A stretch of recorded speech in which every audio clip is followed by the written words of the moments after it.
कि बरसात से मुलाकात यूं ही नहीं होती है। धरती को सूर्य से पहले जलना पड़ता है। सफलता के शिखर पर चढ़ने के लिए कभी कभी घुटनों के बल भी चलना पड़ता है। मैट्रिक बोर्ड का रिजल्ट आपके कामयाबी का पहला स्टेप होता है। अगर पढ़ाई के मामला में अगर आप आगे बढ़ना चाहते हैं, कुछ ज़िंदगी में बड़ा बनना चाहते हैं, तो यह पहला स्टेप होता है।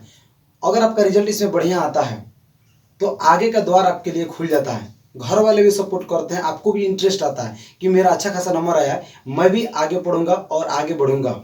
लेकिन अगर रिजल्ट गड़बड़ा जाता है ना, तो दिल वहीं पर टूट जाता है। घर वाले भी सपोर्ट करना छोड़ देते हैं, उम्मीदें टूटने लगता है। मैं नहीं चाह रहा हूँ कि आपके साथ ऐसा कुछ हो, इसलिए बढ़िया रिजल्ट लाने के लिए कुछ कुछ बात को ध्यान में रखने की ज़रूरत है। हम लोग इस वीडियो में 4 टॉपिक पर बात करेंगे। अगर इन चारों टॉपिक पर अगर आप अच्छे से ध्यान देते हैं, अच्छे से समझते हैं और अपने ज़िंदगी में फॉलो करना शुरू करते हैं, तो आपके रिजल्ट में 4 चांद लगने वाला है। टेंशन लेने की बात नहीं है, सही समय पे सही जगह पहुंच चुके हैं। अगर वीडियो को अभी तक लाइक नहीं किए तो लाइक कर दीजिए। चैनल को अगर अभी तक सब्सक्राइब नहीं किए हैं तो सब्सक्राइब करके बेल आइकन को दबा दीजिए, क्योंकि इस तरह की जानकारी, इस तरह का अपडेट आपको हमेशा इस चैनल पर देखने को मिलते रहता है। पहला टॉपिक, अपना सिलेबस पहले चेक करिए। आपका सिलेबस क्या है, क्या पढ़ना है आपको, किस किस टॉपिक से आपको एग्जाम में पूछे जाते हैं प्रश्न। पहले इसको सेट कीजिए, चेक करके उसको लिस्ट बनाइए। जैसे मान लीजिए कि आप बिहार बोर्ड से अगर एग्जाम देते हैं तो बिहार बोर्ड का सिलेबस क्या है उसको पहले लिखिए। अगर मान लीजिए कि अगर आप यूपी बोर्ड से हैं, दिल्ली बोर्ड से, पंजाब बोर्ड से, हरियाणा बोर्ड से, जिस भी बोर्ड से अगर आप हैं, पहले उसका लिस्ट बनाइए और तब अपना आगे का प्रक्रिया शुरू करिए।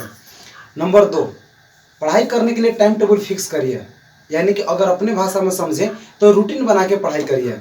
जैसे मान लीजिए कि आप सुबह कितना बजे जगते हैं, सुबह जगने से लेकर रात को सोने के समय तक आपको कब कब समय मिलता है। अगर समय नहीं बच रहा है तो समय निकालिए, क्योंकि बोर्ड एग्जाम आप इसको हल्का नहीं लीजिए। अगर पढ़ना है तो शिद्दत से पढ़िए, वरना वैसे पढ़ाई करने से भी कोई फायदा नहीं होगा जिसमें केवल टाइम बर्बाद हो रहा हो।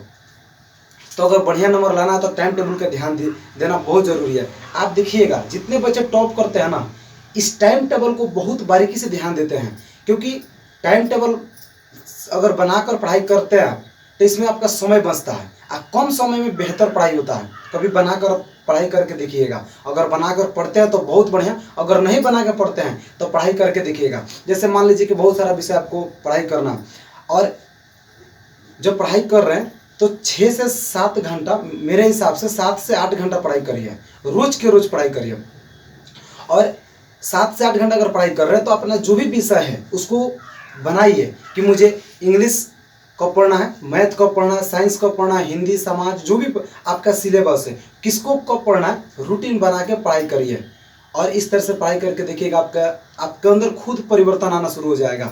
अगर कमज़ोर बच्चे होंगे आप तो बहुत तेज हो जाएंगे, और तेज होंगे तो यूँ समझिए कि आप तो ब्रिलियंट बनने वाले हैं। इस तरह से आप नियम अपना के देखिएगा। तीसरा टॉपिक कि रेगुलर पढ़ाई करिए।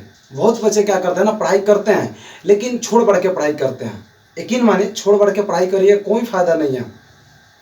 क्योंकि मान लीजिए कि अगर कोई कितना बड़ा पहलवान क्यों ना है, बहुत ताकतवर पहलवान है, लेकिन अगर खाना हाफ डिप खाना शुरू कर दे, कभी खाए कभी ना खाए, कभी सुबह खाए कभी दोपहर खाए, कभी शाम को खाए, कभी खाए कभी ना खाए, आप ही बताइए मुझे, क्या 1 महीने के बाद उसके बॉडी में क्या वह ताकत बना रहेगा जो 1 महीना पहले था? नहीं। 1 महीने के बाद कमजोर बच्चा भी अगर उसको हल्का सा इशारा ढाएगा ना, वह गिर जाएगा। कारण क्या है? वह रेगुलरिटी पर ध्यान नहीं दिया है। तो इसका बहुत बड़ा असर होता है। अगर आप पढ़ाई कर रहे हैं तो रोज के रोज पढ़ाई करिए, रोज के रोज पढ़ाई करिए। अगर समय थोड़ा कम मिल रहा है किसी दिन तो पढ़ाई थोड़ा कम करिए, लेकिन करिए, छोड़िए नहीं इसको। बहुत बच्चे ऐसे देखते हैं हम, बहुत बच्चे 10 दिन में 8 दिन पढ़ते हैं, 7 दिन पढ़ते हैं, 2 दिन 3 दिन गायबे रहते हैं। मतलब क्या है कि कभी पढ़े कभी नहीं पढ़े। ऐसे करने से आपका रिजल्ट बेहतर नहीं होगा, आज जो सपना देखे है ना कभी पूरा नहीं होगा। चौथा नंबर टॉपिक क्या है कि आप गोल बनाकर पढ़ाई करिए। गोल बनाकर पढ़ाई करिएगा, इससे क्या होता है कि आपको मोटिवेशन मिलता है। मान लीजिए कि आपका गोल कुछ भी हो सकता है कि मुझे इस एग्ज़ाम में मुझे 95% मार्क्स चाहिए, 90% मार्क्स चाहिए, इस एग्ज़ाम में मुझे टॉप करना है। मान लीजिए कि अगर 500 नंबर का अगर आपका एग्ज़ाम हो रहा है तो आपका यह टारगेट होना चाहिए कि मुझे 450 से अधिक नंबर चाहिए। इस तरह से करके गोल बनाइए। आप गोल को कहीं कागज़ पे ज़रूर लिखिए। सोचने में लिखने में कोई पैसा नहीं लगता है, बच्चे लिखते ही नहीं हैं, आप इसका ताकत समझ ही नहीं पाते हैं। कभी लिख कर देखिएगा, अंदर से इतना मोटिवेशन मिलता है कि मैं अब क्या कहूँ। आप कभी लिख कर देख लीजिएगा, सरकार इसके ऊपर कोई टैक्स नहीं लगाता है कि बड़ा सोचिएगा। अब बड़ा अगर ड्रीम बना रहे हैं तो इसके ऊपर टैक्स लगेगा, कुछ आपको पैसा खर्च कर रहा है, ऐसा कुछ नहीं है यार। जब फ्री में सोचने को मिल रहा है तो फिर काहे को टेंशन है। उसको बनाइए और उस हिसाब से आप तैयारी करिए, देखिए आपको अंदर बहुत बड़ा मोटिवेशन मिलता है।